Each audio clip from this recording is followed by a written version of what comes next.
Hi, this is Dr. Andrew Sears, and I'm here with Dr. John Frank, and I'm just going to talk a little bit about our final project, the last part, part 8, the major donor and plan giving plan summary. Now, the reason why we designed this course the way we did, the first 6 weeks focuses on major donors, and the last weeks focus on plan giving, but I do the final plan at the end because often they're combined, and a lot of the big picture goals are going to be combined.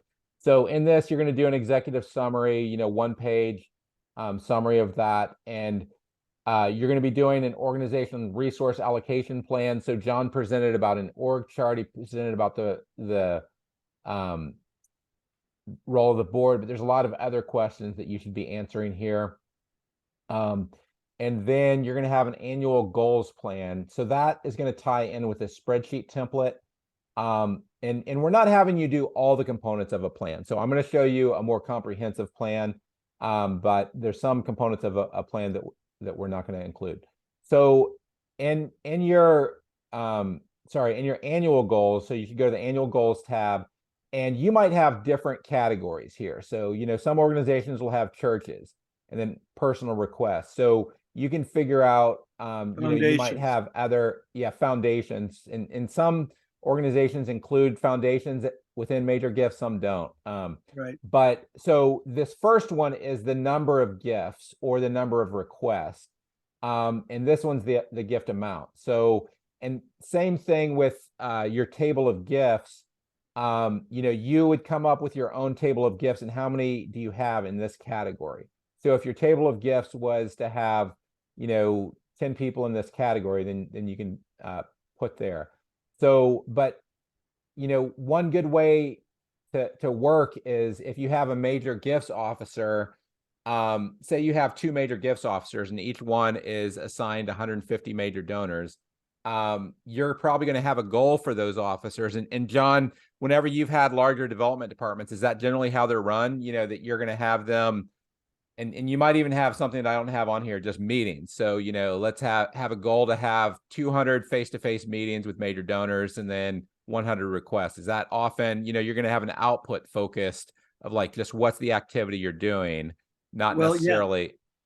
it can vary from if you're a local organization and those are your numbers that you can make contact with. With some of these, they're regionally, nationally, and some are internationally. So it kind of depends what you can do. So it's that whole top by source is defining your contacts. Yeah. What type of contacts can you do? And for some that they're in the middle of Nebraska in the winter, it might not be a face to face. You know what I'm saying? Right. Yeah. So, create these categories over here, but the Yeah. idea is this is more about kind of the outputs. It's just kind of raw activities. And this is going to be a little more of the outcomes of your development, in this, again, this column is for the amount of people. And this is the total amount of money. So you're trying to do 5 years and then plan gifts. So one of the things that you did in your plan in week 7 is you talked about what are the options for plan giving that you're going to provide. Now, I didn't fill this in. You should list each of your options. So if you're going to have stock gifts or you're going to have, other types of gifts, bequests, you want to, list whatever those options are that you're going to offer there in your plan giving. And then you're going to have goals, for the next 5 years. Now, that's the basics of this plan. So you'll talk about your annual goals plan, and then I want you to not just have the spreadsheet, but to kind of discuss it here. Same thing with your communications plan. Now, this is an abbreviated plan. I want to give you a sample, and this is linked in the reading for this week. And so John, you've worked with, I know, a number of organizations to create development plan.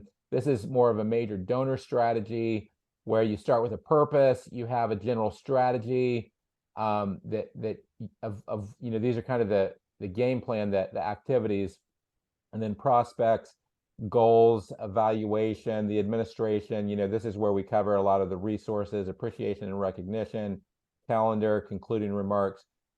Maybe you could just spend a couple minutes, John, whenever you go to an organization, say an organization hired you to develop a major donor plan, just kind of walk me through a little bit of how you're going to fill this in Okay, for them. This is kind of the outline of what you're going to do, but maybe you could talk right, a little bit about how you would fill that in. right.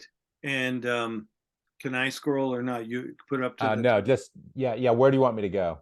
just at started purpose. Okay. And I will say, by starting this, you've heard it many times, keep it simple. I have, in all my years of nonprofit, I've written thousands of documents, but I'm a believer that if you write a plan that is so thick and has so many 3.7.5s to them, and they will sit on a shelf. And so when I write a plan, it's very skeleton, because the plan is supposed to just get you into action, get you to take a step, get you to do the job. So first of all, I believe in purpose, to build relationships, to minister to these donors, connect them. Again, my definition of development is connection, and to challenge them. Now, not all of them will be the same, but those are the broad 3 sentences of purpose that drive you. Now, under strategy, you break, well, what's the first thing we need to do? Well, we need to get on the same page. Remember, I said that earlier? You've got to write your case for support. Is it for the annual fund? Is it for a campaign? Is it for maybe even starting your own foundation, where you're asking people to name the foundation in their will? Whatever it may be. Then you say you're establishing a list of prospects. We talked about that. With software, should be able to do that for you. Gather information on each. Again, we have forms for that and computers for that. And then we look at, how do we manage this? How do we keep up with each one over 12 months and year after year? Well, I showed you the cultivation cycle. Another system that is out there that I believe you can purchase is called Moves Management System. And basically they help you assign a move for each donor to the next step, I don't use that, so I don't pretend to teach it, but it is out there.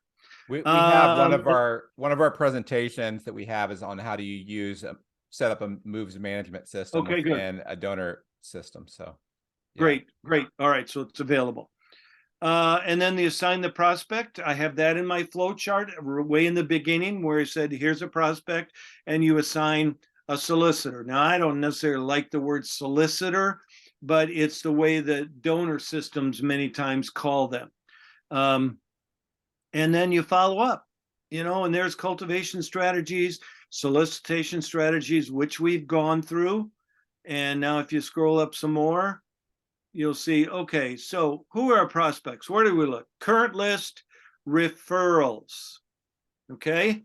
And our current list, you run a report from your system. The referrals is where you look at board members, local churches, businesses and professionals. And remember,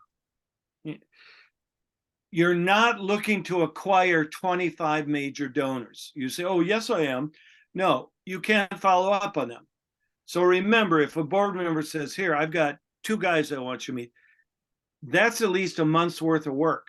If you're a lone director of development or a lone executive director. So when we look at referrals and acquiring new prospects, and we go to the board, and let's say you have a 10-person board or 12, you're asking them for 1 prospect a person. You're not asking them to come up with their church mailing list to put on your computer like we used to do 50 years ago.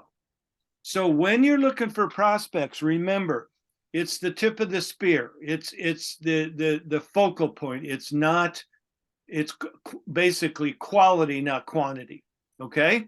So then you basically have to turn on your radar that you're always looking for prospects, but not in volume.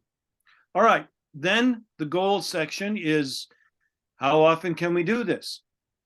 If I have 75 individuals that in 5 corporations, 5 foundations, 5 churches that are prospects, now I have to look at, well, how How do I approach them?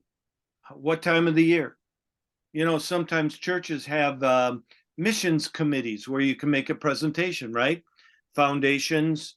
All right, so our goals. That's from Roman numeral 1 to 4. That's running the program. Now 5 is, well, actually there's something missing. Well, yeah, that's the ask. Then evaluation, how do we know how we did? Administration, making sure people don't fall through the cracks. And then the final point, well, the final couple points, sorry, appreciation and recognition. That's, you know, how do we love them? How do we thank them? How do we, you know, and there were drawings in there, my flow charts, and these kind of spell it out. And the calendar, yeah, it spells out the possibility of what your focus may be.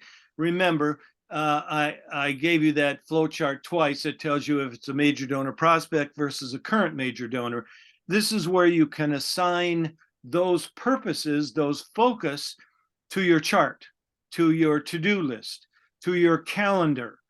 Remember, September through December are the top giving months for everybody, and especially major donors.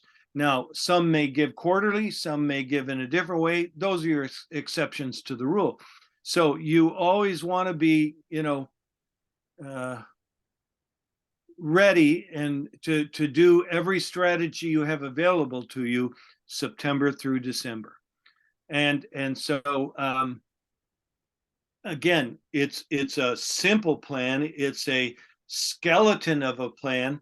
But I think with it only being 2 to 3 pages, you should have this tacked on your bulletin board or somewhere in your main portfolio where you're reviewing this on a regular basis. And it doesn't take long to do that. So that's why I wrote it this simply. There's a lot more fill-in that we've been covering over the last few sessions. And this is just how to simplify it and keep it as a to-do plan. Yeah, thanks, John. Let me just tie this back to this document. So part of just, again, you know, relating, this is how John does his major donor plan. You're not replicating that for your final project because we've organized things differently in this course. Oh, okay. The main parts, just to be clear, the main parts that are going to relate are some of the resource allocation plan, the major gifts, plan and annual goals plan and the communication plan, because these are kind of the big picture. But the reason why is if you actually look at the whole, what we did in the whole course, a lot of those other components that John's talked about, you know, in terms of identifying prospects and things like that, we've already covered those in other weeks. So we're not going to do that now at the end. Gotcha. But anyway, John, so this has been extremely helpful. Thank you so much for sharing, and I hope that you will be able to meet with our students, and you know, if students have additional questions, they'll be able to ask you those questions. So thanks a lot.